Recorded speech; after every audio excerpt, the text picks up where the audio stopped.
திடீரென திமுகவிற்கு தாவினார் காளியம்மாள். ஸ்டாலின் கொடுத்த முக்கிய பதவி. கடும் அதிர்ச்சியில் சீமான்.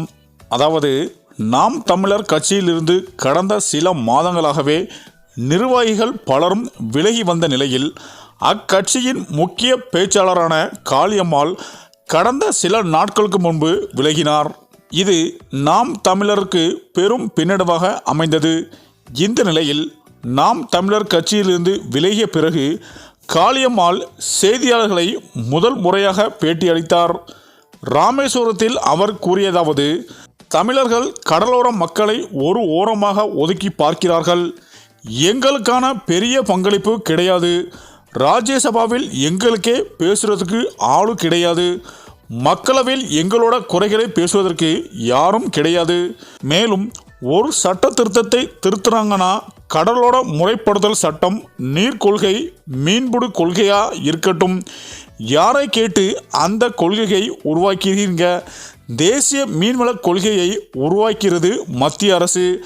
அதற்கு யாருடன் விவாதிக்கப்பட்டது? எந்த மக்களுடன் கருத்து கேட்பு கூட்டம் நடத்தப்பட்டது? அதாவது தமிழ்நாடு மீன்பிடி ஒழுங்குமுறை சட்ட திருத்தம் செய்கிறாங்க. அது யாரை கேட்டு திருத்தினீங்க?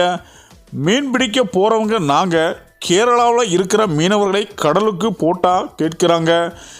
எங்களுக்கே பட்டா இல்லாமல் நாங்கள் தவிக்கிறோம். நாங்கள் மாற்றாந்தாய் பிள்ளைகளாக கூட நடத்தப்படுவதில்லை. எதிரிகள் போட நடத்தப்படுகிறோம். எங்களுக்கான எந்த உரிமையும் கிடையாது, சலுகையும் கிடையாது. மீன்வளத்துறை அமைச்சரும் ஒரு பதவி, அதுவும் எங்களுக்கு இல்லை. எங்களுடைய பிரச்சனையை யார் இப்போது பேச போகிறார்கள்? ஒரு தாயை இந்த பிள்ளை போல நாங்கள் இருக்கிறோம்.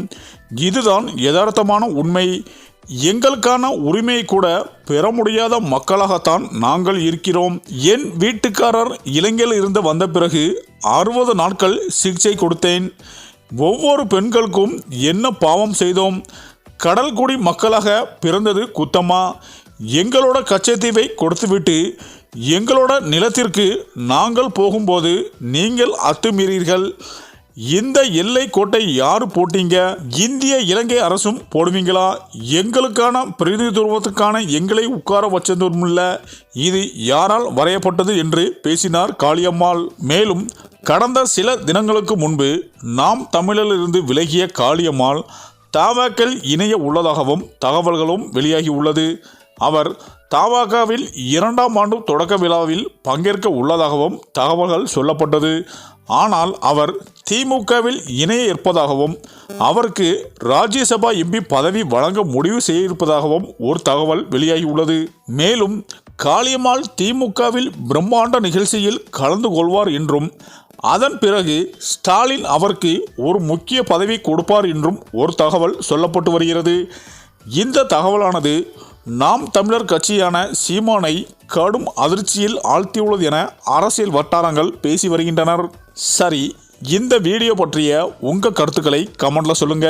மேலும் வீடியோ பிடித்திருந்தால் லைக் பண்ணுங்க, ஷேர் பண்ணுங்க, மறக்காம நம்ம சேனலை சப்ஸ்கிரைப் பண்ணிக்கோங்க. நன்றி.